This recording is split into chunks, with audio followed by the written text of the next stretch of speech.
Since the 2005 adaptation of the Fantastic Four ended up being a hit despite being dissed by the critics, but soon got a big redemption later on, well, it got itself a sequel. But, well, it didn't get as much love like the first one, though. But I'll still try and do my best to be positive on this as I revisit this in a new review of Fantastic Four Rise of the Silver Surfer. This is Big D's Entertainment Rankings and Reviews. Excelsior! Nuff said.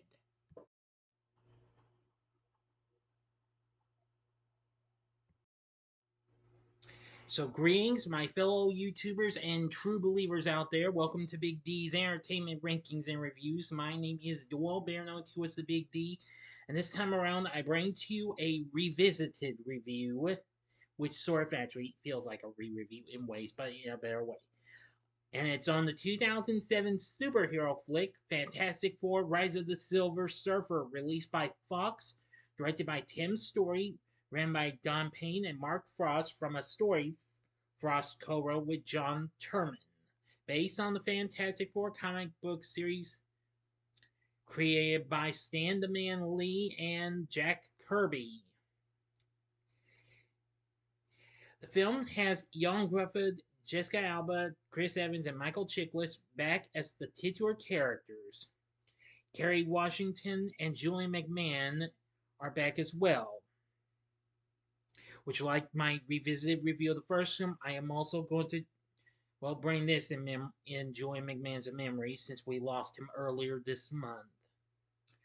Also in the film are Andre Braugher, Beau, Garrett, and Doug Jones, who plays a titular character, while Laurence Fishburne does the voice.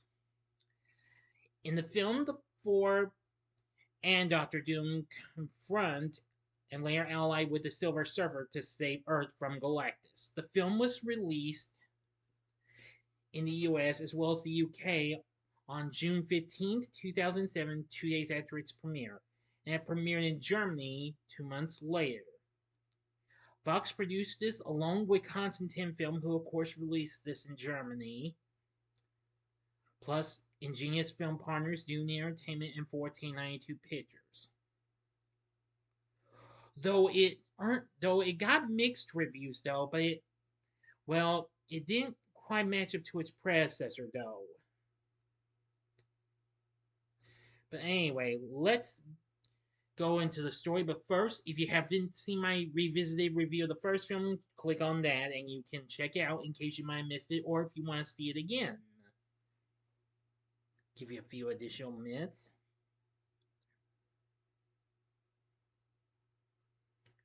Okay, on with the story. A mysterious meteor-like object enters Earth's atmosphere, tracing cosmic energy, causing fluxes in weather and power outages, and creating mysterious craters. The government approaches Reed Richards, aka Mr. Fantastic, to track the movements of the object. Reed and Susan Storm, the Invisible Woman, prepare for their wedding amidst a media circus. As the wedding begins, Reed's systems detect the phenomena approaching New York City.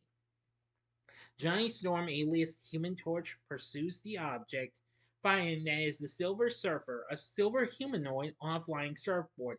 He confronts the surfer, but is overpowered. Later, when Susan tries to check on Johnny, their powers switch. When they touch again, their powers revert. Reed's examination of Johnny reveals that exposure to the surfer has set Johnny's molecular structure in passive flux, allowing him to switch powers with his teammates through physical contact. Tracing the cosmic energy of the surfer, Reed discovers that a series of planets the surfer visited previously had all been destroyed. Reed determines that the next crater will appear in London, and then the team travels there. They arrive too late to stop the crater, and the Thames drains into it. This also damages the London Eye, but the team managed to save it from collapsing. The military has therefore reluctantly worked with Victor Von Doom, having been freed from his statue-like state by the surfer's energy passing over Latveria. and his body healed during an encounter with the surfer in the Russell Glacier. Deducing that the surfer's board is the source of his power, Reed develops a pulse generator that will separate him from it. In the Black Forest, Susan is confronted by the surfer, who reveals that he isn't the one trying to destroy Earth. The military opens fire on him, which distracts him and allows the four to use the pulse, separating the surfer from his board.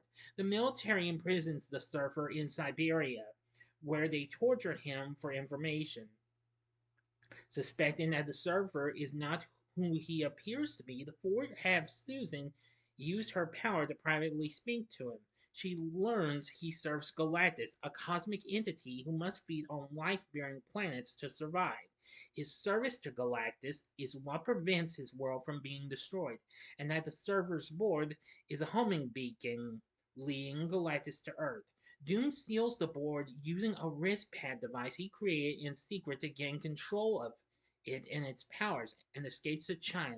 The four rescue the surfer and pursue Doom in the Fantastic Car, confronting him in Shanghai, where he impales Susan with a metal spear made from cosmic energy. With the surfer powerless, Johnny absorbs the combined powers of the team to battle Doom, disabling Doom's device, while Ben Grimm, alias the Thing, uses a nearby crane to knock Doom into the harbor. Now, for the last bit of this, the ending, you know the procedure. You have 5 seconds to stop this video at once. Go to the description box below and fast forward to the time below as I start counting down now. If you've seen this movie already, please continue. Okay, you've been warned. Galactus arrives as Sue dives in Reed's arms. The surfer regains control of his board and uses its powers to revive Sue before flying into Galactus with help from Johnny. The conflict results in a massive blast of energy engulfing Galactus in a cosmic rift, seemingly destroying them both. Johnny's second exposure to the surfer heals him, and he can no longer switch his powers with his teammates. Shortly after the events in Shanghai, Reed and Susan get married in Japan, only to be interrupted yet again by an alert that Venice is sinking into the sea. To Reed's delight, Sue has the wing finished quickly before they race off alone with Johnny and Ben to save the city. That's the end of the story, but wait. In a mid-credit scene, the seemingly lifeless Silver Surfer floats through space until his eyes open and his board races back to him, indicating that he's still alive. In the story for realsies. So what did I think of Fantastic Four Rise of Silver Surfer? Well, I do like this a little. I mean, well, not quite as much as the first film though, but it's managing to catch up there. The film did okay, and it did get a little bit of better response from the critics, though it's still pretty low though. On the tomato meter, it's at 37%, saying while an improvement on its predecessor, the film is nevertheless a juvenile, simplistic picture that has little benefit beyond its special effects. The reason is because the MPA, they're called, but it was MPAA back in that day, gave the film a PG rating and not PG-13 rating. Metacritic has a score of 45, and CinemaScore gave this film the same grade its predecessor got, a B. Well, despite this, the film just barely surpassed its predecessor, as it made $301 million worldwide on its $130 million budget. So it didn't factually, but kind of just slightly underperformed, not match up to its predecessor. Now, a third film was planned, but it was canceled ultimately. And then soon, 8 years later, it was rebooted. But unfortunately, well, you know what that would mean. But I'll get to that in the next vid. The New York Times called the film an amalgam of recycled ideas, dead air, dumb quips, casual sexism, and pseudo-scientific mumbo-jumbo. The Wall Street Journal said the film was more fun than in the original, but fails to sustain its modest runtime of 87 minutes. Well, that's when it's showing, but with credits and all, the overall running time is 92 minutes. But yeah. Well, RealViews.com called the film so lackluster it makes Spider-Man 3 feel like a masterpiece by comparison. The Times, like the film's light tone, saying the film is everything you'd expect from a movie that began in the pages of a 1960s comic book. Garish, giddy, emotionally simplistic, boldly idiotic, and mercifully short. New York Daily News also liked the film, calling it, saying that it's almost a surprise that the sequel is actually better, much better than the original. Well, that's true and what have you, but I still like the first film a whole lot. But this one is doing its extreme best since I've only seen it a few less times than the first film. Anyway, it got nominated for numerous awards, winning the Golden Trailer Award for Best Teaser Poster. At the Kids' Choice Awards, Jessica Alba won Favorite Movie Star, being out Keira Knightley and Kirsten Dunst. It was also nominated for 5 other Kids' Choice Awards, but um, I'm not sure. Please stand by.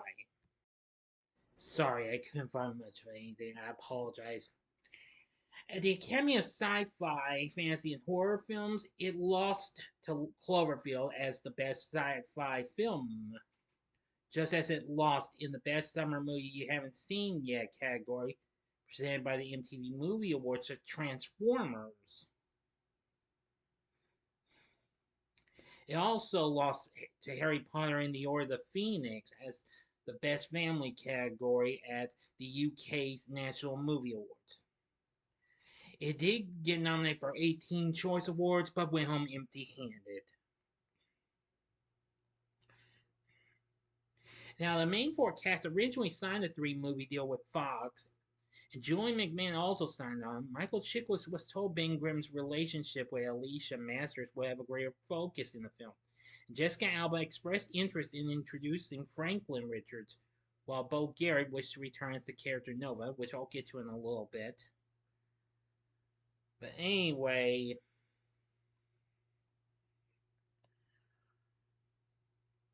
and well, writer Don Payne said while he had not discussed a sequel with the studio, he was interested in working with more Fantastic Four characters and always wanted to do the stuff with the Inhumans, the Skrulls, the Puppet Master, and Annihilus, and the Negative Zone as well. He even wanted Jamon Hunsu to be Black Panther. But while the film performed less at the box office than its predecessor, Fox was unsure of the series' future and no script was in development. Well, Chris Evans revealed in March of the following year, he said, "I'm pretty sure we won't do another one. I'm assuming that one is a closed book."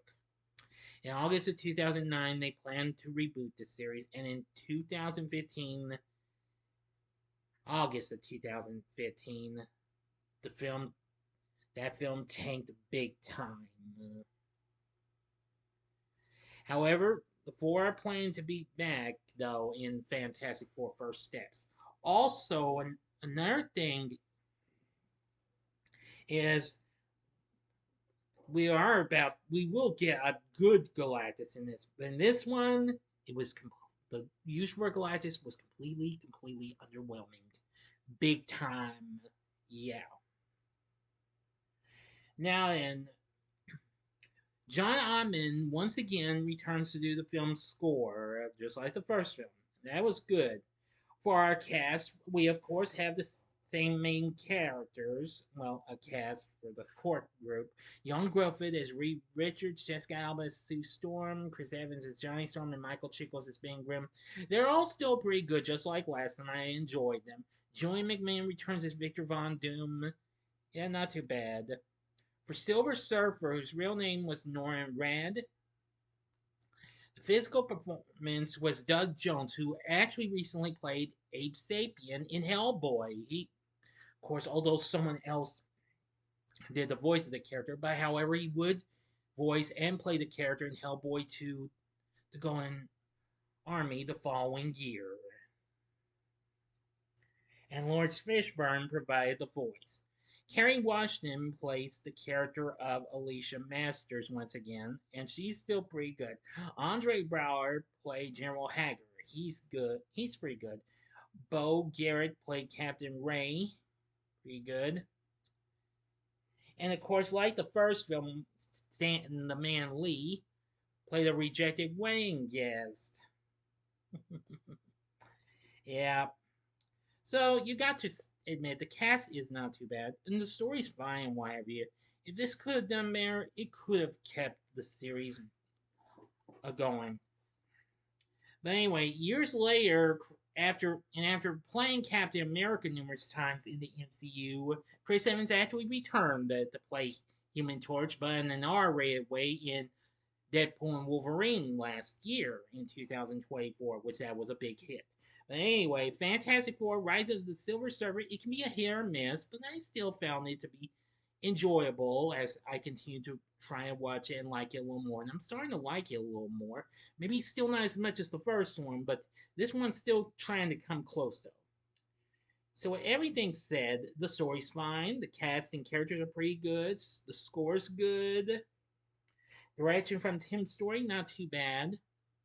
That's about it. So when I recommend Fantastic Four: Rise of the Silver Surfer, I'd say it's a draw like the first one. Sure, go ahead and give it a one-time watch if you're a hardcore completionist. So, what did you think of Fantastic Four: Rise of the Silver Surfer? Let me know in the comment section below. If you like this video, click the like button, subscribe, and be a part of the Big D Nation, and you know the rest. Share my vids with your friends if you like it as well. And join me next time when I do Fantastic Four 2015. Okay, enough said, as Stan Lee would say. So, if you like this, you may want to check out my reviews for these other Marvel sequels. I'll give you the second and third installments of this series that was still going on. Check out my re-review of Spider-Man 2 from 2004, or go to the upper right-hand corner and see my re-review of Spider-Man 3, which was released the same year this was, just a couple of months prior. Or if you'd like something else direct from the MCU, check out my re-review of Iron Man 2 from 2010. And the bottom right hand corner is the button you can click to subscribe. If you like rankings and reviews on movies, TV, music, video games, etc., then I'm your guy. Thanks for watching. Until next time, I'm the Big D saying see ya and Excelsior! Bye now.